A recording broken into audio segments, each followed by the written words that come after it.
इससे पिछले वीडियोस में हमने जाना था classification of information in terms of application. हमने इंफॉर्मेशन को क्लासिफाई करा था पर एप्लीकेशन के आधार पे। आज इस वीडियो में हम इंफॉर्मेशन को क्लासिफाई करने वाले हैं पर जॉन डियरडेन जो कि हार्वर्ड बिजनेस स्कूल के एक प्रोफेसर थे, उन्होंने एक अपना फॉर्मूला दिया है इंफॉर्मेशन को क्लासिफाई करने का और आज हम उसी के बारे में पढ़ने वाले हैं। तो बिना देर के अपने शुरू करते हैं। जॉन डियरडेन के हिसाब से इंफॉर्मेशन के क्लासिफिकेशन कुछ इस तरह से किए जा सकते हैं जैसे action and no action information, recurring and no recurring information, internal and external information. अब एक एक करके हम समझ लेते हैं कि action and no action information क्या होता है, recurring and no recurring information क्या होता है, इंटरनल एंड एक्सटर्नल इंफॉर्मेशन क्या होता है। तो सबसे पहले बात करते हैं एक्शन इंफॉर्मेशन की। एक्शन इंफॉर्मेशन क्या होता है, ठीक है। तो वैसा इंफॉर्मेशन जो आपको एक्शन लेने के लिए प्रेरित करता है या ट्रिगर करता है, ठीक है। कोई ऐसा इंफॉर्मेशन है जिसको आप देखते हैं या पढ़ते हैं और उसके बाद आपको लगता है कि मुझे ये एक्शन लेना चाहिए। फॉर एग्जाम्पल,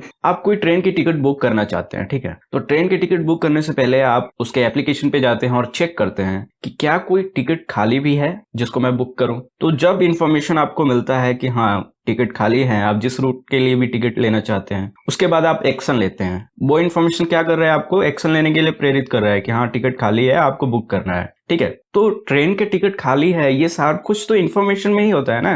डेटा है, इंफॉर्मेशन है, तो ही तो आपको पता चल पाता है। इसके और भी अलग अलग एग्जाम्पल्स हो सकते हैं, जैसे किसी ऑर्गेनाइजेशन में, क्योंकि हम ये सारी चीजें ऑर्गेनाइजेशन के लिए पढ़ते हैं, ठीक है। तो ऑर्गेनाइजेशन में भी बहुत सारे ऐसे इन्फॉर्मेशन होते हैं जिनको देख के ऐसा लगता है कि हमें एक्शन लेने की जरूरत है, ठीक है, कंट्रोल करने की जरूरत है। उसके बाद बात करते हैं नो एक्शन इन्फॉर्मेशन की। वैसा इन्फॉर्मेशन जिससे आप सिर्फ कम्युनिकेट कर सकते हैं और स्टेटस चेक कर सकते हैं, उसके बाद आप एक्शन नहीं ले सकते, ठीक है। जैसे मान लीजिए, जैसे मैंने एग्जांपल दिया था एक्शन में कि आपने ट्रेन का टिकट बुक करना है, तो आप चेक करते हो और उसके बाद बुक करते हो। बुक करने के बाद अगर आपका स्टेटस देखना हो, मान लीजिए आप वेटिंग लिस्ट में हो और आप चेक करना चाहते हो कि मेरा वेटिंग लिस्ट कंफर्म हुआ है कि नहीं हुआ है, तो आप सिर्फ चेक करते हो, आप उसमें कुछ नहीं कर पाते हो ना, सिर्फ चेक कर पाते हो कि स्टेटस चेक कर पाते हो, तो वो नो एक्शन इन्फॉर्मेशन कहलाएगा। जैसे मान लीजिए आपने फ्लिपकार्ट, अमेजॉन और भी बहुत सारे ऑनलाइन साइट है जिससे आप कोई अपना प्रोडक्ट ऑर्डर करते हो, तो जो ऑर्डर करते हो वो एक्शन इन्फॉर्मेशन में चला गया। लेकिन ऑर्डर करने के बाद आपको कुछ टाइम मिलता है वो प्रोडक्ट आप तक डिलीवर होने के लिए। उसके बाद जब भी आप चेक करते हो तो आप सिर्फ स्टेटस चेक कर पाते हो कि मेरा प्रोडक्ट अभी कहाँ पहुंचा है, कल कहाँ पहुंचेगा, कब तक मुझे मिलेगा, ठीक है। तो वो नो एक्शन इन्फॉर्मेशन है। ऑर्डर करने के बाद नो एक्शन इन्फॉर्मेशन, ऑर्डर करने तक एक्शन इन्फॉर्मेशन। ये बेस्ट एग्जांपल है आपको समझाने के लिए, क्योंकि ये सारी चीजें हम रियल लाइफ में कर रहे होते हैं, ठीक है। अगर मैं ऑर्गेनाइजेशन का एग्जांपल दूंगा तो मे भी आप रिलेट कर पाओ या ना कर पाओ, क्योंकि जो लोग काम कर रहे होंगे वही रिलेट कर पाएंगे ना ऑर्गेनाइजेशन के साथ। जो लोग पढ़ रहे हैं वो तो नहीं रिलेट कर पाएंगे। आप अपने हिसाब से इसका डेफिनेशन बना लीजिएगा, बाकी कॉन्सेप्ट तो सेम ही रहेगा।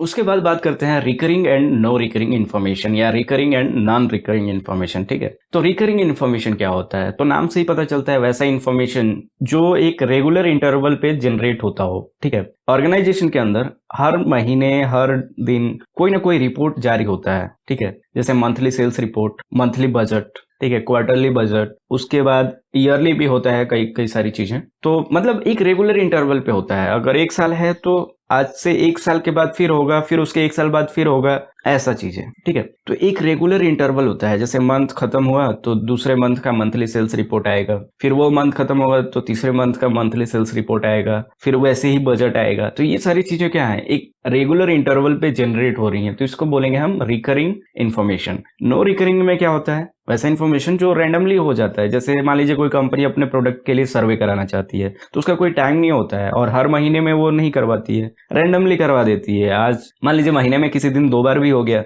अब मान लीजिए कि पूरे साल नहीं हुआ, तो उसका कोई टाइम फिक्स नहीं होता है। ठीक वैसे ही रिसर्च एक एग्जाम्पल हो सकता है, क्योंकि रिसर्च होता है तो वो एक बार होता है, ठीक है, एक रेगुलर इंटरवल पे नहीं होता है। ऐसा नहीं है कि इस महीने से इतने दिन तक रिसर्च होगा फिर बंद हो जाएगा, फिर अगले महीने दूसरा रिसर्च होगा और इतने दिन तक चलेगा। उसका कोई टाइम फिक्स नहीं होता है ना, रैंडम होता है। और रिकरिंग में टाइम फिक्स होता है, एक रेगुलर इंटरवल होता है, ठीक है। तो वहां से जो इन्फॉर्मेशन जनरेट होगा उसको रिकरिंग इन्फॉर्मेशन बोलेंगे। रिसर्च और सर्वे ये सारे एग्जाम्पल हैं नॉन रिकरिंग इन्फॉर्मेशन के, ठीक है। क्योंकि कोई भी काम करते हो आप, उससे इन्फॉर्मेशन मिलता है, पॉइंट तो यही है, ठीक है। तो जो एक रेगुलर इंटरवल से जो इन्फॉर्मेशन मिलता है उसको हम रिकरिंग बोलेंगे, जो रैंडमली मिलता है उसको हम नॉन रिकरिंग बोलेंगे, ठीक है।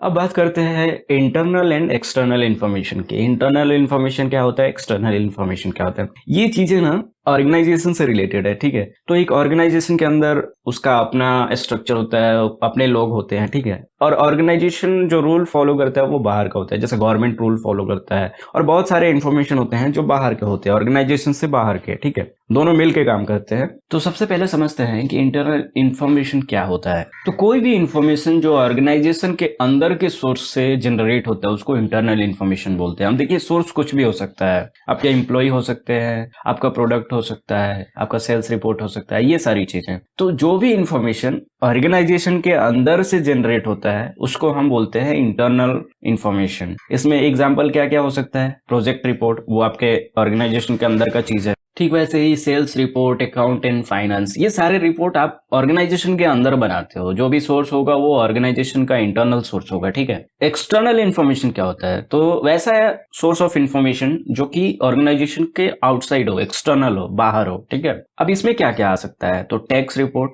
गवर्नमेंट रूल्स एंड रेगुलेशंस, ये भी एक इंफॉर्मेशन ही है। देखिए, पूरी दुनिया में आज या तो आपको डेटा मिलेगा या इंफॉर्मेशन मिलेगा जिससे आप नॉलेज बिल्ड करो या विजडम बनाओ, ये सारी चीजें हैं, ठीक है। तो कहीं ना कहीं रूल्स एंड रेगुलेशंस भी आपको इंफॉर्मेशन प्रोवाइड करते हैं। टैक्स रिपोर्ट में भी इंफॉर्मेशन होता है, किस तरह का इंफॉर्मेशन होता है और आपको किस तरह से यूज करना है वो बात अलग है, ठीक है। वो आप अपने हिसाब से समझते हो, ऑर्गेनाइजेशंस अपने हिसाब से समझती हैं। लेकिन कहने का मतलब ये है कि इनके सोर्स, जो मैं एक्सटर्नल सोर्स की बात कर रहा हूँ, ऑर्गेनाइजेशन के अंदर तो टैक्स रिपोर्ट बनता नहीं है, और गवर्नमेंट रूल्स एंड रेगुलेशन सबके लिए होता है, पर वो ऑर्गेनाइजेशन के अंदर नहीं होता, ठीक है। वो बाहर होता है। बाहर से वो रूल्स आपको फॉलो करने हैं ना, आपको फॉलो करना है आपके कंपनी के रूल्स जो गवर्नमेंट ने बनाए हैं कि कैसे आपकी कंपनी चलनी है, टाइम पे टैक्स पे करना है, एम्प्लॉइज के साथ कैसे बिहेव करना है, ठीक है, ये सारी चीजें। और टैक्स रिपोर्ट वो भी बाहर से बन के आता है, क्योंकि आप टैक्स पे कर रहे हो। आपको अगर कंपनी अच्छे से चलानी है बिना इलीगल किसी एक्टिविटीज के, तो आपको टैक्स देना होगा,